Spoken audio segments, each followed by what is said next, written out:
Hello everybody. Thank you for tuning in with us today for our Great Artiscape demonstration here at the Toledo Museum of Art Glass Pavilion. My name is Jake. I'm going to be narrating through the process of our demonstration, kind of elaborating on what's going on.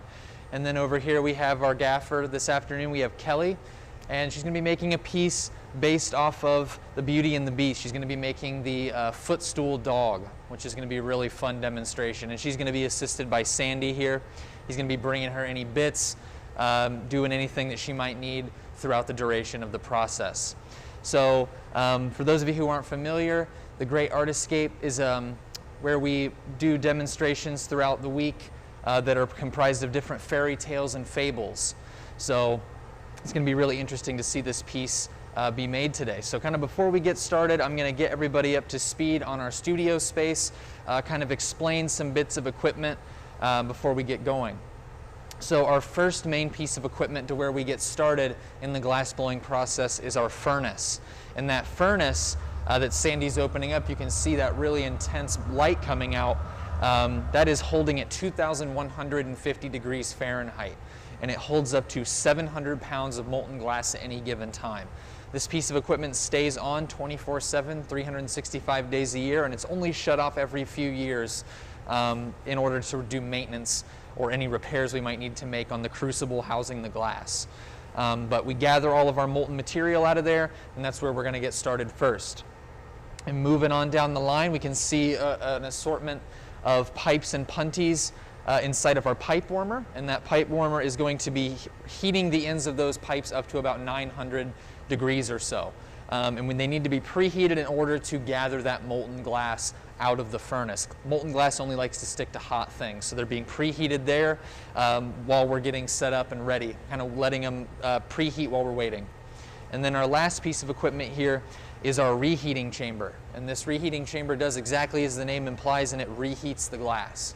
When glass comes out of that 2,000 degree atmosphere into room temperature, it only takes malleable and working temp. So with all that being said, if anybody has any questions, please feel free to type them in the comments. I'd love to answer any questions anybody might have. So we'll go ahead and get started here. So like I said, Kelly is making a demonstration piece inspired by the Beauty and the Beast. And a lot of people are very familiar with the Beauty and the Beast. And we all know that it starts off with an enchantress who comes over to a castle, and she's looking for refuge in a rainstorm. And she goes and knocks on the castle door, and she's greeted by the prince, who is not so happy to see her. He's a very arrogant and selfish prince, but she offers him a rose in return to spend the night in this castle to stay out of the rain and the storm. And when the prince refuses, the enchantress reveals her the beggar reveals her true identity as the enchantress, and for his arrogance she puts a curse on the castle and the prince, basically saying that if you do not find true love or do not show love before this rose wilts, you'll remain a beast forever. And along with being turned into a beast, all of his servants and staff of the castle are all turned into different household objects. We're all familiar with the Disney classic. We all know Lumiere, the candelabra. We know Cogsworth, the clock. We know Mrs. Potts, the teapot, and her son Chip. But we also have the Footstool dog, the little Scottish terrier that has been turned into a really classic and ornate style footstool. So this is going to be really kind of fun to see Kelly make this. So Kelly has taken a couple gathers out of our furnace, and we get that glass out of the furnace by dipping our pipe inside of our crucible here, watching as the tip of that pipe goes through the surface of the material, do a couple 365 degree rotations, and that allows us to scoop the glass out of the tank. So what Kelly has done now is taken a block on that glass, and that block is made out of a cherry wood, which is a really, really good wood for this purpose because it has a tight grain pattern and a low sap content. Most fruit woods do. Cherry is just very readily available and a very nice quality wood. But that block is waterlogged, so that way water is held within that wood. So when it comes into contact with the molten glass, a layer of steam is created, and that's simultaneously cooling off the surface of the glass and also preventing the wood from burning. So those blocks can last us a long time, even though they're coming into contact with that 2,000-degree material. So Kelly has introduced our bubble by blowing air into the pipe and allowing that pressure to push forward into the molten material. We have a nice little bubble, and we're just going to, she's probably most likely just going to do a little bit more shaping here and then go ahead and take another gather on top of this. We're going to get some color on top of Oh, this, powder so first? and have a nice clear. Okay, awesome, sweet.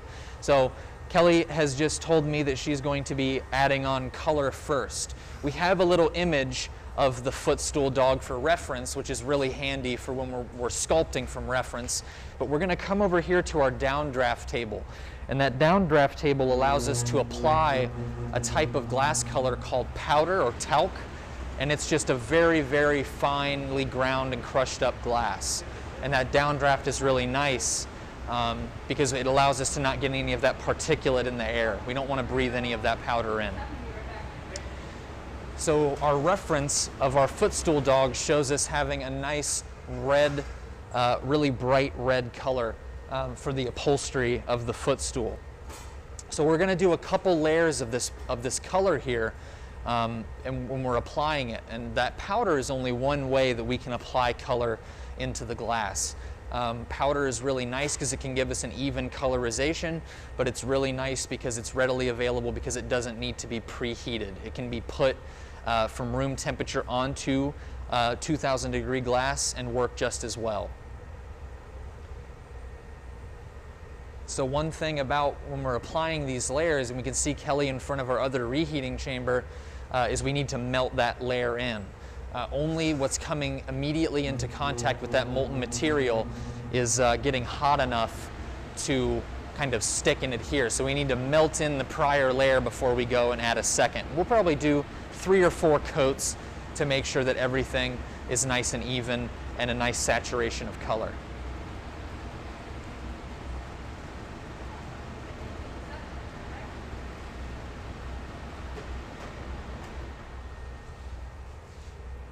Excellent. And there are many different ways that we can apply that color. Like I'd said before, I have some examples here while they're getting on that next layer of powder. We could also have used bar. Here's an example of a piece of bar stock. This is just pure glass color that we can take a small chunk of a rod like this, break it off inside of a pickup oven to be brought up to 900 degrees before adhering it to the glass. And this would also give us that full colorization. But powder is a little bit more readily available and a little bit easier to use without as much prep.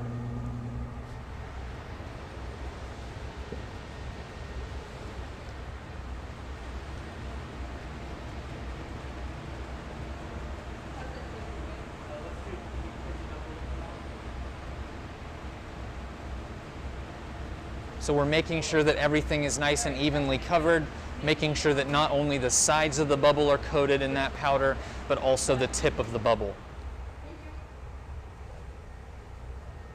Awesome. So we've got all of our layers, 3 nice solid layers of a nice deep red color. And then we also have some other colors here that are going to be for the added bits that Sandy's going to be bringing to Kelly later on in the process. We have a nice yellow for some of the trim on the Footstool. And then we have some beige color for his 2 frilly ends, which is going to be really nice. So now that we have all of the color on, usually the prep work of a piece, setting up the color, getting everything that you need, getting all of the material that you're going to need on the pipe initially, takes the longest. Just because we have to make sure everything is set up exactly the way we need it.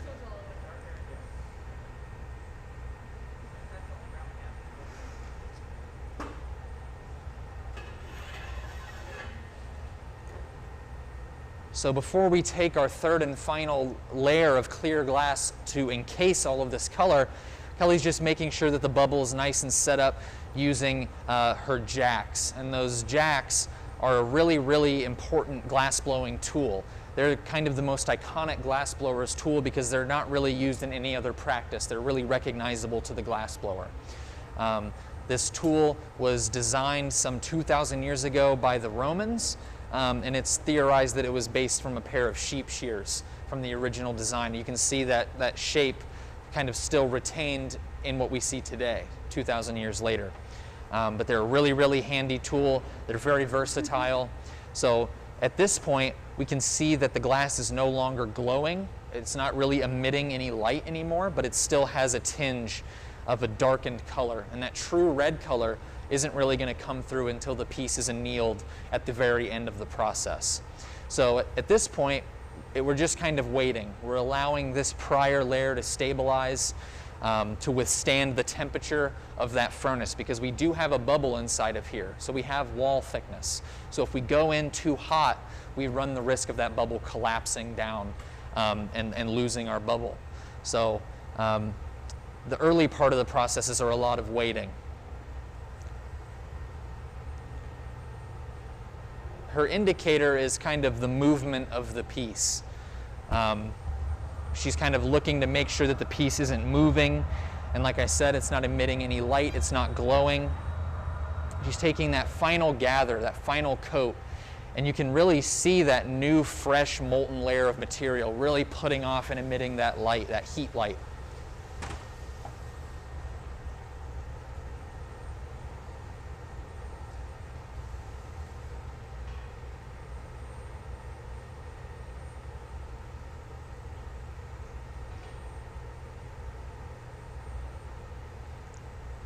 Now that the pipe has been cooled down, it gives Kelly a little bit more control and leverage over the glass.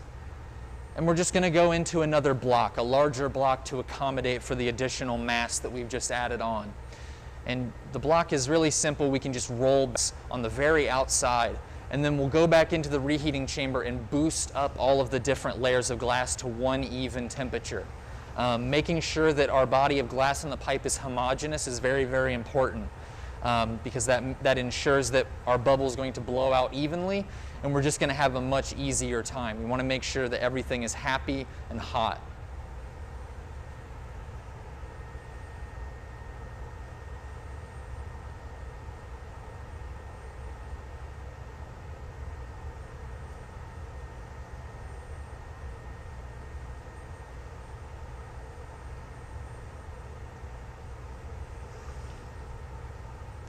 We can really see that heat being boosted back into the glass just by that short time spent in the reheating chamber. So now that we do have a small bubble inside of this mass, but we want to inflate it a little bit more. So Kelly's just putting a quick skim on the surface to cool down the very outer layers so the bubble doesn't expand too rapidly. But the core heat is still maintained on the very inside of the glass, which is really important for the expansion of the bubble. So we've got our bubble blown out a little bit more. The walls have thinned a little bit, and we've gained a little bit more size here. So now she's going to take some time to kind of think about what she's going to do next. Most likely going to take one more small gather, just so we have a little bit more material so we can keep the object a little bit thicker. We don't necessarily, when we're working in sculpting, we don't necessarily need the glass to be super delicate and thin. It's a little bit easier to work with thicker material because it holds its heat a little bit longer, and it gives us a little bit more stability when we're working.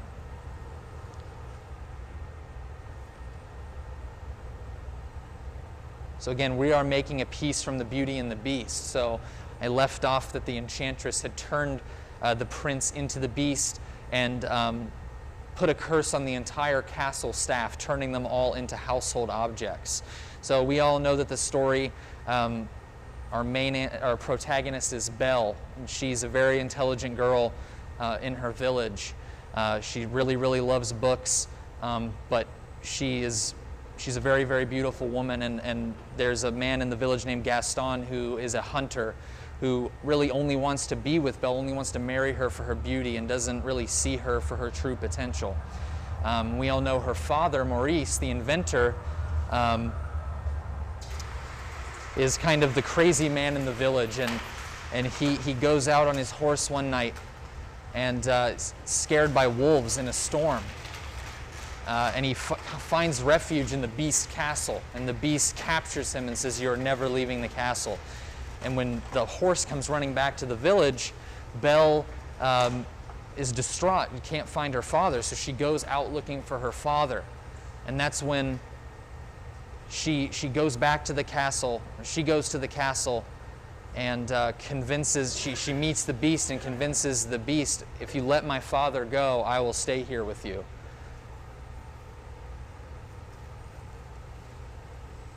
And it looks like we've taken our final strip gather here. That strip gather that you just saw on the edge of the screen is a way that we can bail off some of that excess material, because every time we gather that glass out of the furnace, we're exponentially increasing the size of that prior layer underneath. So by immediately gathering and holding the pipe downward, that molten material in that honey-like state will just flow off the end of the bubble, and it allows us to kind of control and get rid of some of that material that we don't need. We don't need a full gather of glass. And now that we've added that in, we've got all of the material that we're going to need on the pipe to start off our piece. So now is just going to be inflating and shaping and adding bits or separate additions of glass that we can't use or pull from the main body of material on our blowpipe.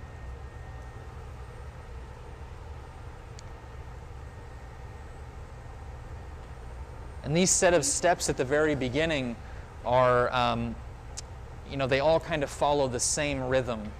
We need to make sure that everything is evened out and all of that glass and material is dispersed where it needs to be. We need to retain a good amount of that thickness here at the tip of the bubble, and you can see that Kelly's done a really good job of doing that. We can see that defined layer of crystal and that color encased on the inside. And what they've just done now is hooked up a blow hose. And that blow hose is a really handy tool, especially for the circumstances that we find ourselves in currently. Normally, our assistant would be able to blow into the pipe and allow us to shape and not have to worry about also the gaffer applying that pressure.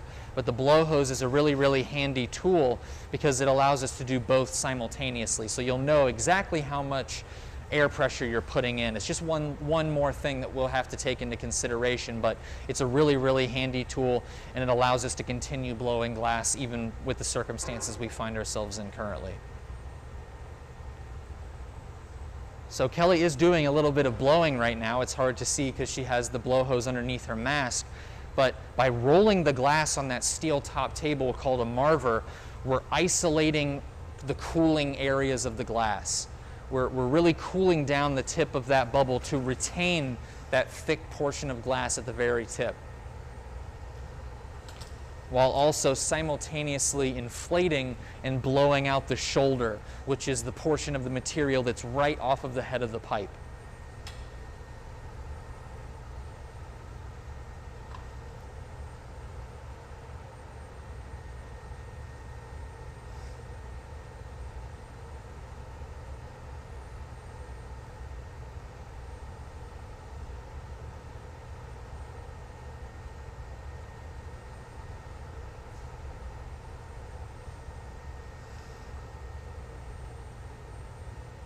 And one other really nice thing about what that marver does for us is it allows the glass that does not come into contact with that steel top table to heat up much faster than the area that did.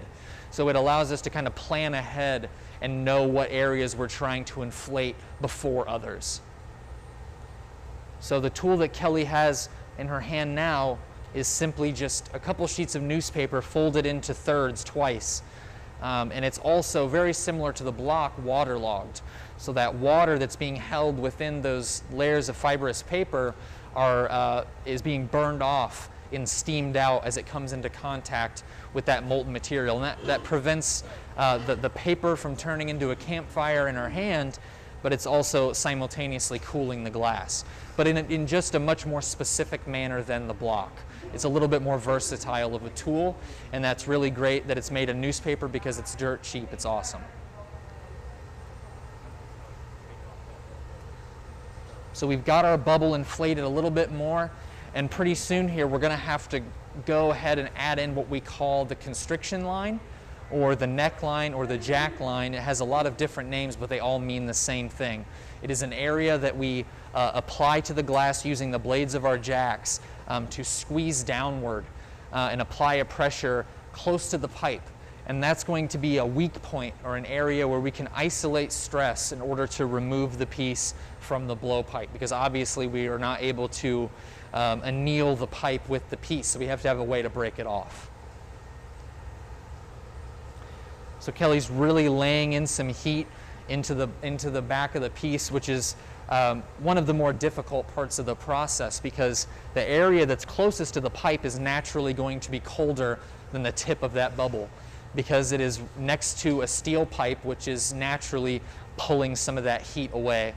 And then also it is the last bit in the reheating chamber and the first out. So it's just also not getting a whole lot of heat from our heating process in itself. So we need to make sure that everything is nice and boosted in temperature. We don't want to lose that core heat.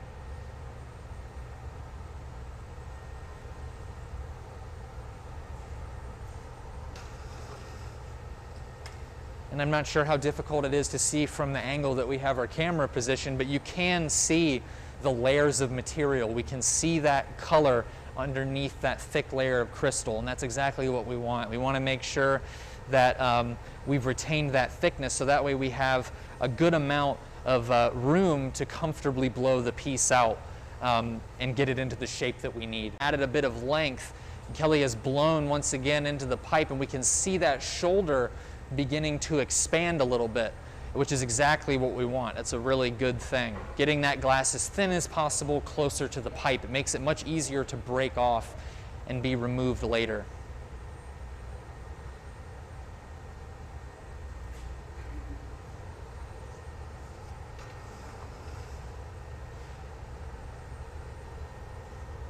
Now that we have our shoulder inflated, we've got that glass a little bit thinner, a little bit easier to squeeze down on and apply that pressure.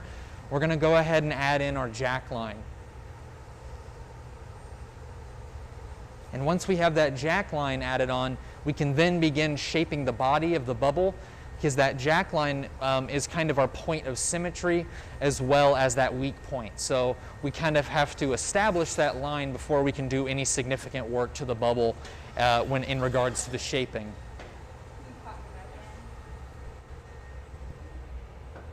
I'm going to go ahead here and just grab a paddle just so I can make sure that if Kelly needs it, I can block her arm from that radiating heat as she goes to put in that constriction line. This bubble is large and it has a decent amount of surface area, so it does put off and radiate a lot of heat. So it looks like she's going to do a little bit of inflating before we go ahead and add in this constriction line.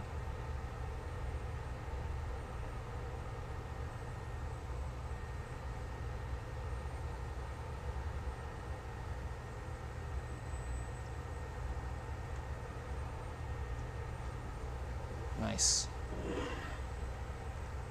So we're going to take this good heat here and add in this line.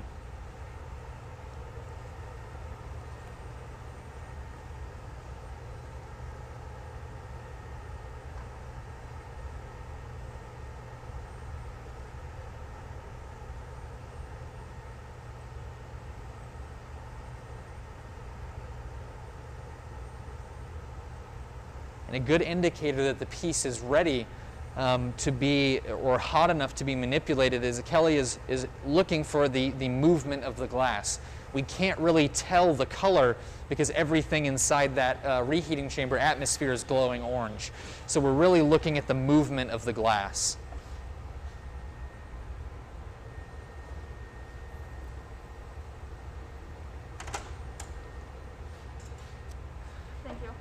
So now Sandy's going to back her up with turning, because it can get difficult to turn and try to squeeze at the same time.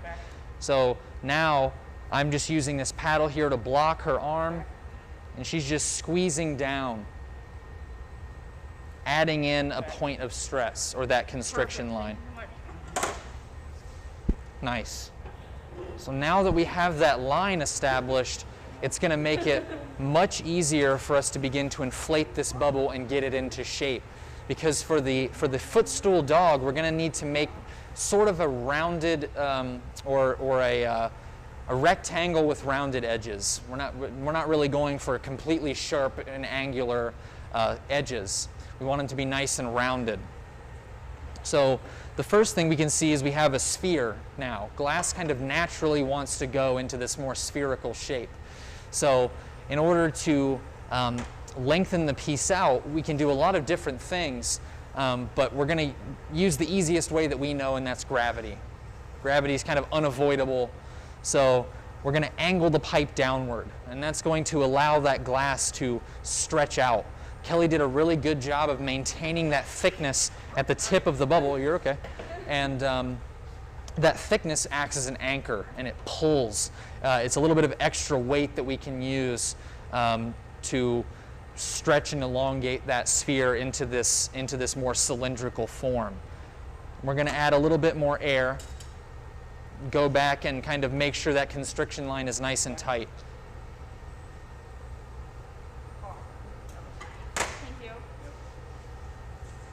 So now there's a lot of different ways that we could go from this point in the process to the block, and that you wouldn't think wood would be a good material to use to work with glass, but it's actually fantastic.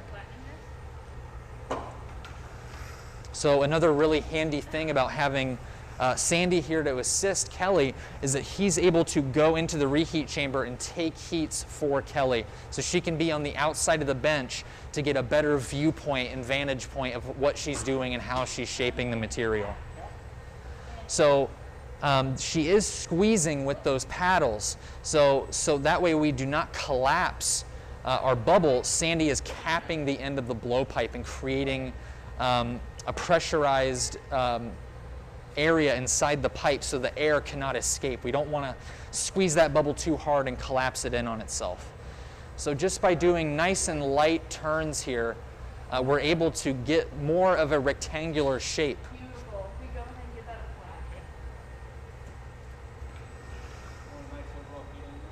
Yeah, we're going to switch that down a little bit more. Just kind of lengthen them out, make them a little flatter. It's not really a cube.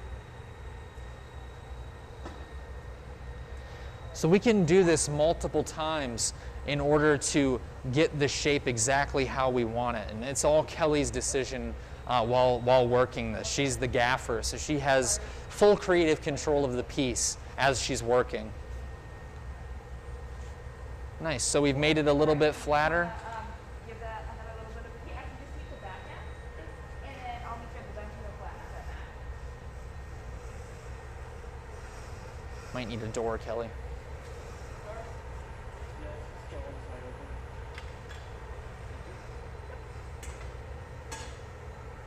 So now we're directing that heat further and further towards the tip of the bubble, because that neckline is our point of symmetry. And that point of symmetry is really, really important. We're not necessarily working a form that calls for complete and total symmetry, but we want to make sure that we don't throw it off of at least some level of center on this pipe. So now we're just continuing to set up the shape before we add any additional bits of glass to decorate the surface of our piece here, of the footstool dog. So Kelly's just refining the shape a little bit using a cherry wood paddle, pressing and squeezing down on the glass, getting it shaped up nicely. Can we do that yellow bit? Actually, no, let's do a red bit first, do that fringe, and then we'll put the yellow on top. All right, so looks like we're ready to add on some different assortment of bits. So it might be a little difficult to see, but on our reference photo, we can see that the footstool dog has the little skirt and fringe skirt. So we're going to go ahead and bring a bit, and this is really also going to showcase the materiality of that molten glass. It's going to show how much we can stretch and how far we can pull the material. So Sandy is taking a couple gathers on a bit iron, which is just a smaller solid steel pipe that we can use to bring solid bits of glass. We are not able to blow through those pipes.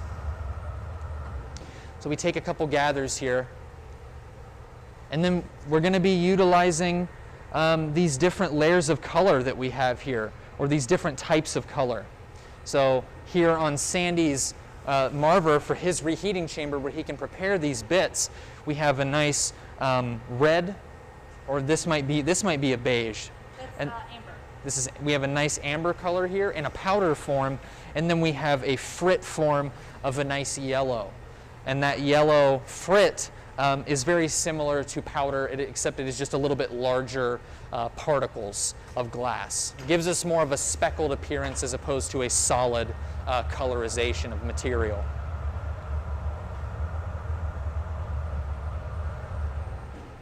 Great. So Sandy has a good amount of mass on the end of his punty rod.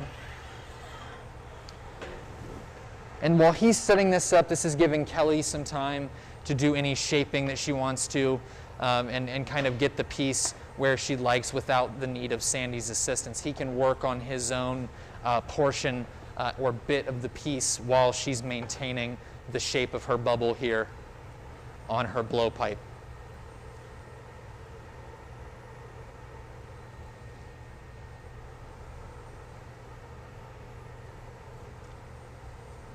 And now that it's in a comfortable position, we're just going to be cooling this down. We're going to be allowing this to reach a stable temperature where this bit of glass isn't going to be moving as quickly. We're still going to make sure that the heat is retained to a point where we're not thermally shocking the glass, getting it too cold, but we can kind of allow this to not be at such a high temperature where it is still in almost a molten state. We can let it kind of get rigid. We can let it solidify a little bit. And in the meantime, Sandy's been using a red powder to layer on color onto his bit over here. I have 2 coats on this. Do you want one more? Two's perfect. Thank you so much. And now we're going to be shaping this up to make sure that it gets nice and stretched out, because this is the frill along the bottom of the dog. So we need to make this piece stretch all along the base, along the outer edge. So we're going to go for a specific shape. We're going to go for a nice and conical shape so that glass will draw from a thinner point, and it's going to continue to draw from that thick mass in the back. So we can give a little example of this shape here. Basically shaped like this. We want it to have a small connection point at the tip, and that way when we are stretching, it's drawing out and pulling that mass from the thickness in the back.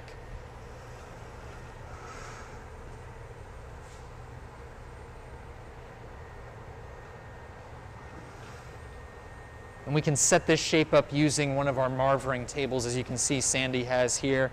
Just pushing that glass, making sure it's going to draw nice and evenly from this mass.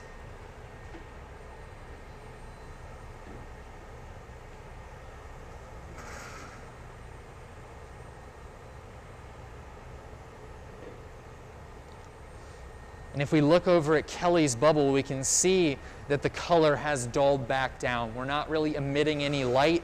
Except from the very tip, we can see it's still a little hot, but that's normal. The tip of your bubble is always going to be the hottest portion of the glass, at least this early on in the process. Okay, I'm going to take all the flash from back here. They have really good communication going on of when they'll be ready to apply this first bit.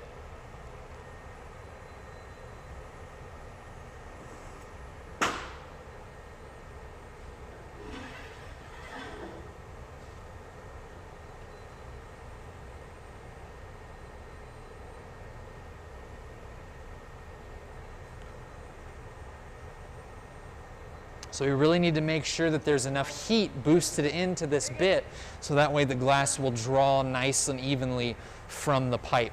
So Sandy once again is in here looking at the movement of the glass, and that's his indicator. And we can see how the heat is dispersed through that bit. So Kelly uses her shears to apply it, sticking it, and we can see that nice drag all the way around the base of the glass. And it's just naturally pulling away from the pipe nice and evenly. That was a really, really good heat on that bit. Awesome. And now that she had those shears in her hand, we can use those in a cutting motion to make the frills of that base. And that glass retained a lot of heat, so Sandy did an excellent job bringing that bit at a nice and consistent heat.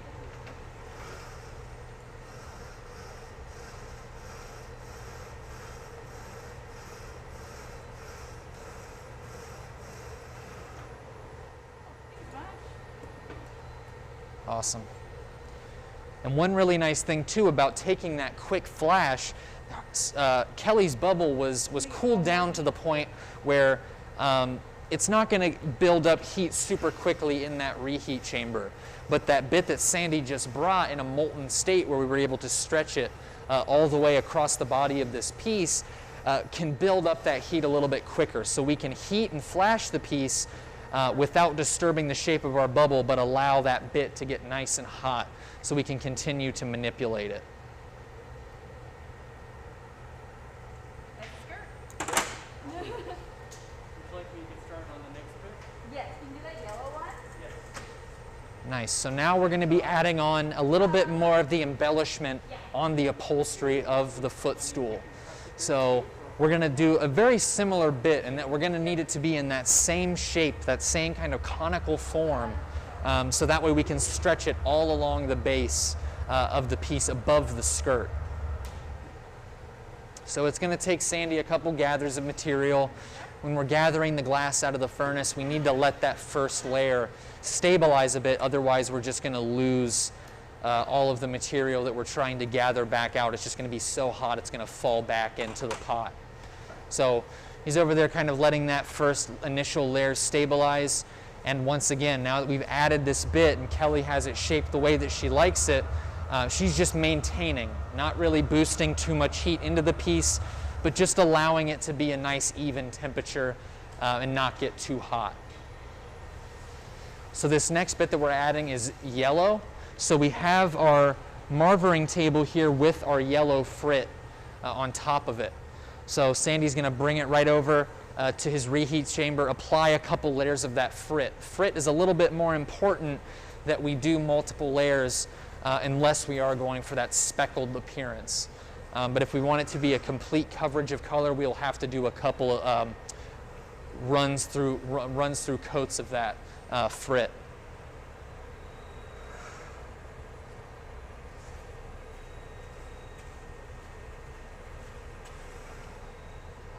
Nice.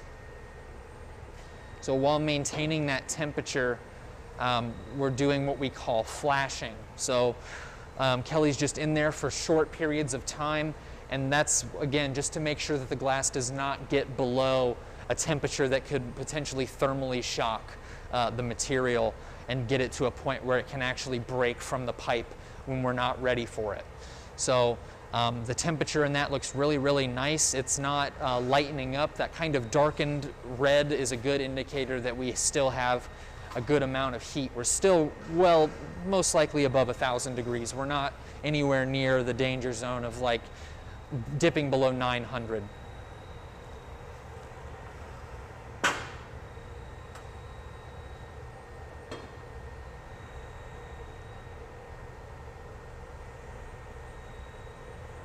So we're making sure that this frit is all nicely melted down and smoothed over onto the surface of the glass.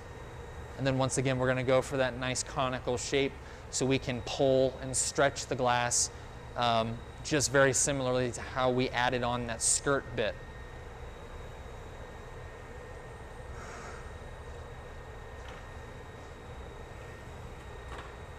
So utilizing the marver once again, allowing us to shape and push the material where we need it to be.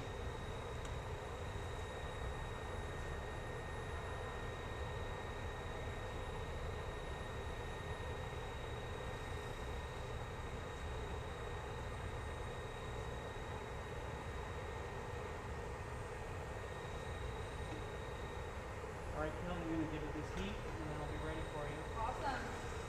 Excellent. So once again, they're just making sure that everybody is where they need to be. Kelly's going to take one more final nice clean line all the way across.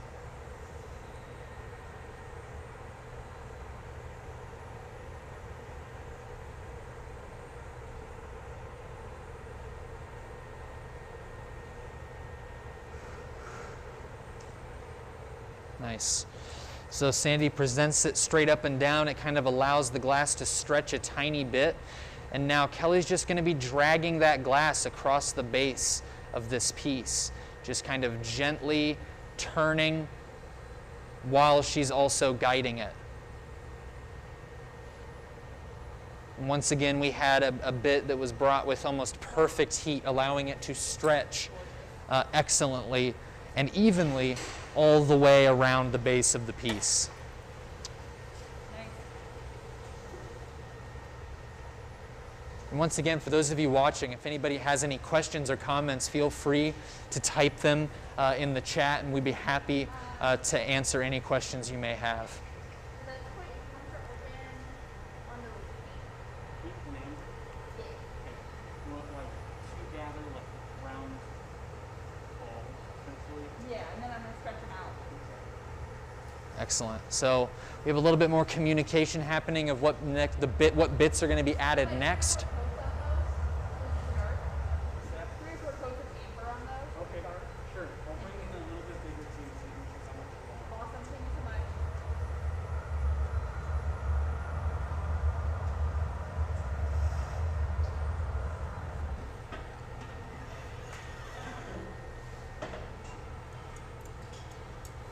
I don't know about you guys at home, but I think this piece is really starting to look a lot like the reference.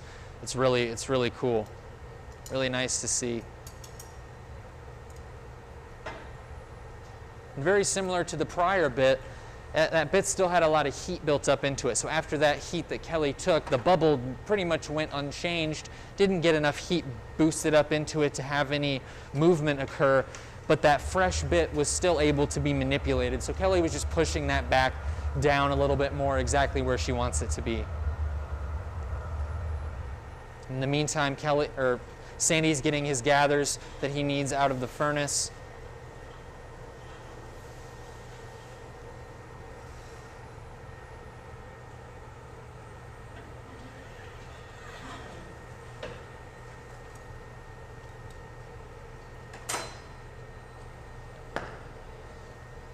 Now this tool that we have here is a torch. It's a hot torch, an oxygen propane torch that burns at up to 3,000 degrees. And this torch just allows us to do any fine pinpoint heating or spot heating without having to heat up the entire mass of glass. So it looks like Kelly was just using that to make sure that the ends of the bits were nice and sealed on to the full mass of material.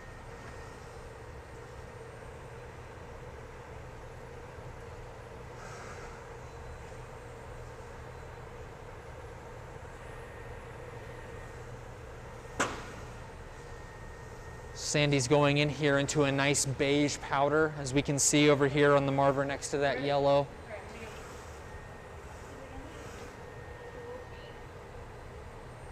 I'm just going to shape it up, and then I'll be ready.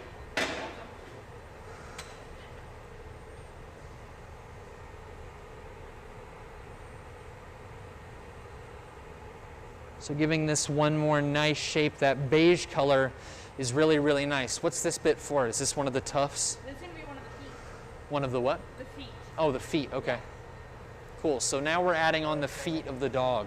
And I'm assuming we're gonna be adding on the tufts last. Those are gonna be the last bits that we're gonna add to this sculpture here.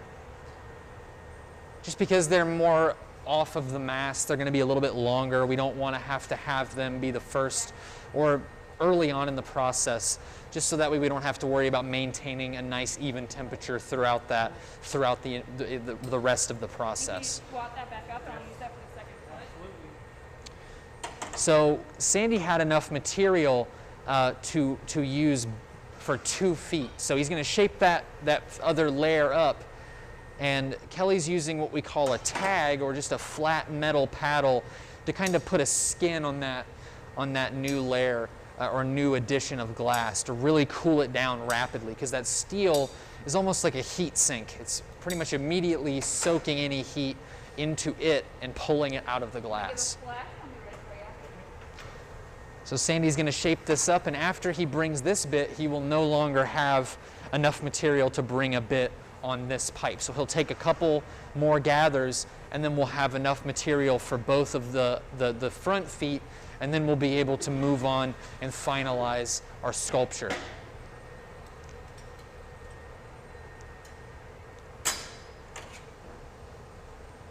I'm ready whenever you are. All right.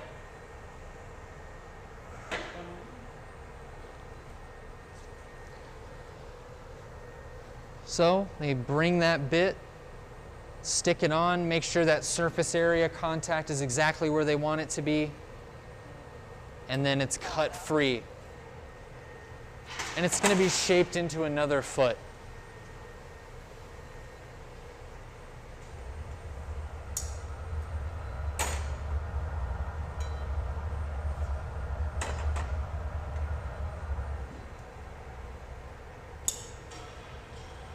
Nice. We can do any detail sculpting onto those solid masses of glass, because again, the thicker the glass is, the longer it's going to retain that heat. So after those bits are applied, there's still plenty of heat into them where we can do a good amount of shaping before we have the need to go back into the flame and get a boost in temperature.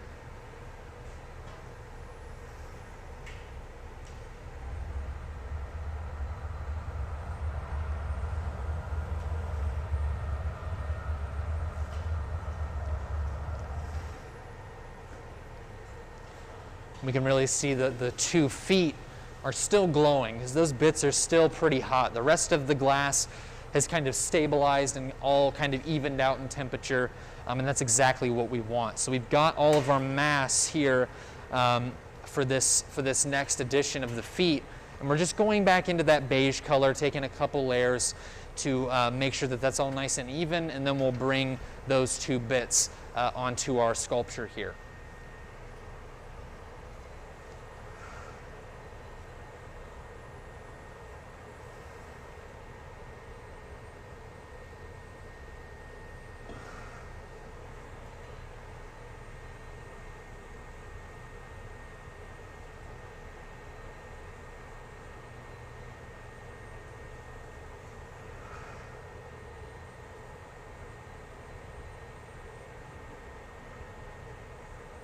Excellent. So we've got some good layers going on over here with Sandy. Everything is starting to even out over here. He's going to give this a nice shape once again here on the marvering table. And then we'll be ready to add on our final bit.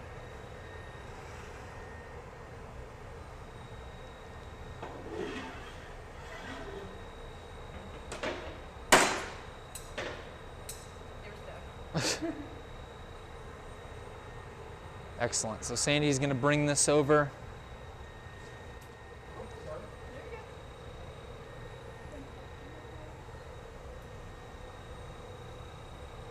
And that draw up is very, very important, because that allows us to stretch the material out so we can get our diamond shears around it. That glass is still molten enough to where we can really pull at it and push it or shape it or get it exactly where we need it to be.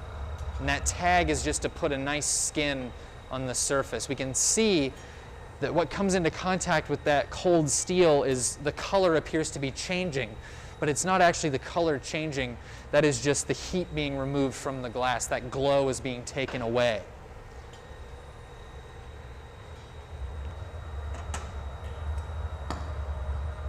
So that was a good bit added on. But Sandy didn't quite have enough for a second bit, but that's fine, because we can always go back and grab another bit iron and gather more material out to make another. So we've got these layers of color being added on.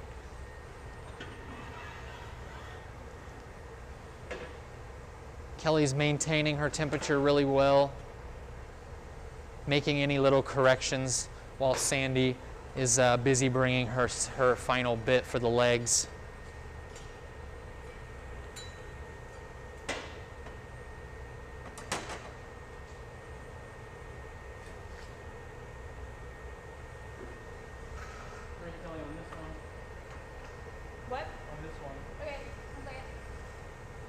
So one more flash here, and then Sandy will be ready with his bit. Again, looking for the temperature, the movement of the glass to indicate when he's ready to bring this bit.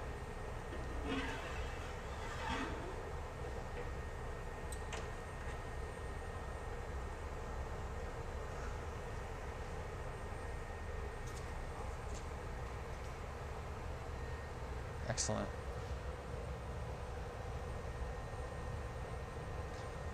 So the bit's applied and pulled up. We'll do a little bit of a shape on this. And then this is where we're going to be able to finalize the shape of the legs and then move on to the final portions of the piece right before we take it off of the pipe. Which it's a good thing that we waited to add on the tufts until the last bit, because those would have been a little bit more difficult to maintain.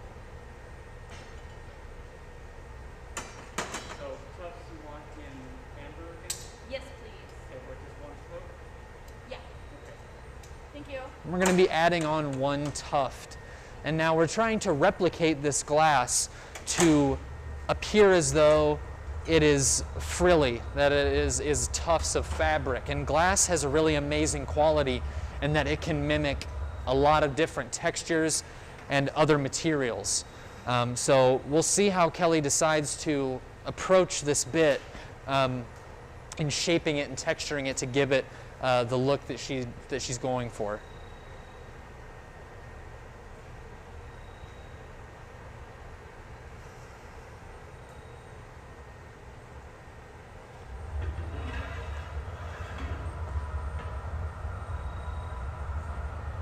It looks adorable.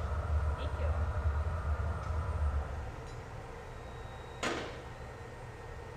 It should be able to stand. Oh, it should be fine. Yeah, that's a lot of glass. How much would you say that weighs, Kelly? Huh? How much would you say that weighs? Feels like 20? 5 pounds? Because all of those bits that we've added on were really thick, that glass is a lot heavier than people like to give it credit for. Most people, are used to, little fine, delicate wine glasses and things like that. But glass is a very, very dense, very heavy material. So what's really, a lot of people, when you look at that glass off the end of the pipe, you don't really consider that being that heavy. But that is about 5 or 6 pounds of glass off the end of the rod. But because all of that weight is concentrated off of the end of the blowpipe, it feels considerably heavier because it's not towards our center. It's further out from us. So we need to be able to hold that pipe as close as possible.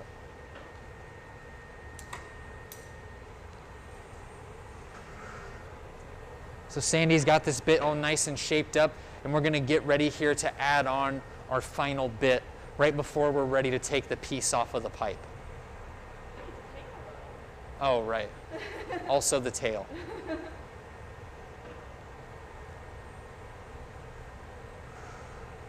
Nice. So Sandy's been bringing all of his bits in a similar shape. They're all pretty much working really well for this form and what Kelly's going for. So once again, using her straight shears to cut and pinch into the glass to give it that kind of tufted look. We don't necessarily need to try to replicate hyper real fabric tufts or anything like that. We're going for a more stylized approach here. So by pinching into the glass and pulling without completely cutting through, we're able to make small marks. And Yeah. so it looks like we are going to be transferring this piece. So if you want to get this bit ready, we can break it off the knockout table, apply it, do it, put it in the annealer. It's up to you. That's how I feel more comfortable doing it rather than doing it honey. It looks like we're going to do something a little bit differently. As opposed to bringing that bit while we have this attached to another pipe to cover that opening, we're going to just remove the piece from the pipe, apply that bit while the piece is on the knockoff table, complete it, and then load it away inside of our annealing oven. That's a risky move, but I think that they're going to be just fine applying it that way. So up to this point, since Kelly is going to be removing this piece from the pipe, She just needs to make sure that everything is a nice and even temperature. We don't want that fresh bit to still have enough heat into it to where it could potentially slump and deform when we have it on our knockoff table. So Sandy's bit is going to have to be a little bit colder, because if he brings it too hot, we don't have the control of having the piece on the blowpipe and being able to turn and move it as we go. Okay. So Kelly's just going to take a series of short flashes, even out that temperature a good amount, while Sandy's going to prepare this last bit, and Kelly is going to break this piece off of the pipe. I do have a question. Yeah, what's our question? Do the pipes have a weight limit that they can carry? Yes, they do. We don't necessarily, or at least I personally don't know how much exact weight these pipes can hold, but we don't want to, I would say, with the pipe that Kelly has, which is one of our more standard 3/4 inch steel pipes, I wouldn't exceed, you know, much more weight than that. I would say maybe no more than 10 pounds of glass. That might even be pushing it, but we do have larger pipes that can accommodate for more mass. Do you have gloves up here? I don't. They're in my I don't. locker. Go flash that. Okay? Yeah. All right, so we're going to go ahead and make sure that this piece is nice and flashed.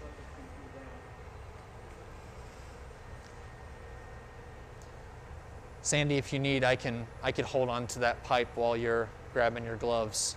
You're right back. Yep. So Sandy's just going ahead and grabbing some Kevlar gloves, so that way we're able to safely load the piece away once the piece is completed. We obviously don't want to grab 900-degree glass with our bare hands, so that Kevlar is a good barrier that allows us to briefly pick up the material and move it safely into our annealing oven. So while Sandy's grabbing his mitts, I'm just kind of maintaining the temperature of this bit, not allowing it to get too cold. We don't want to lose too much heat in this bit.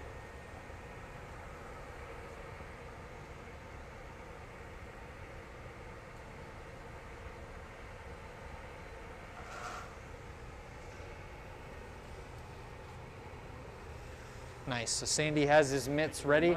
You're welcome. There you go. Okay, Kelly. Alrighty. So we're applying that last bit of heat to that bit, and now we're going to go ahead here and head on over to our knockoff table. And this knockoff table is lined with a highly resistant insulation called Fiberfrax. And we can use this frax to rest the glass on without worrying about it resting on a hard surface and deforming. We're good. So now the piece has been removed from the pipe. We're going to apply this last bit here. So it's stuck on and drug upward, cut away, and then we can use, very similar to how we shaped it on the pipe, we can just use those shears to pinch in any texture that we might need.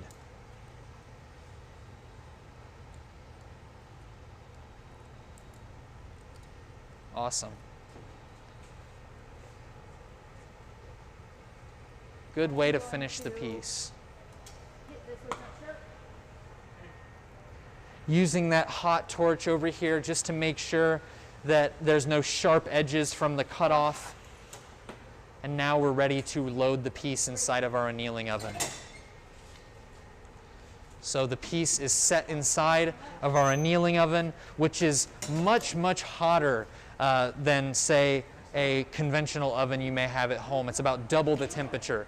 So we're resting here in this atmosphere at about 915 degrees. And that's a very stable temperature for the glass to rest at. It's not cold enough to induce thermal shock, and it's not hot enough to cause any slumping or deforming of our piece in here. So at the end of the day, at the end of our demonstrations today, we're going to press a button on our control panel that's going to slowly ramp down the temperature of our glass from 915 all the way down to room temperature to come out for safe handling. And that's really, really nice. And that piece in there there's some relatively thick portions of material on it, and the thickness of the glass determines the length of your annealing time. So those of you who are familiar with our collection here at the Glass Pavilion may know about the glass bench in our ancient collection. That bench at its thickest point is 3 feet thick, and it was casted into sand. And because that piece is so thick, it required an 11-month annealing cycle to fully cool the material down enough to alleviate the stress built up inside of it, which is just insane to me. But we're not going to have to wait that long for our Footstool dog from the Beauty and the Beast. We might have to put it on a 24-hour cycle, and it will be ready to come out happy for us to enjoy and look at afterwards. So thank you all so much for tuning in for our first demonstration of the day. If you enjoyed the video, feel free to share it once it's uploaded to YouTube for anybody to watch, and we would love any feedback you may have. So if you enjoyed our noon demonstration, feel free to tune in for our 2 o'clock and our 4 o'clock today as well. Thank you all so much.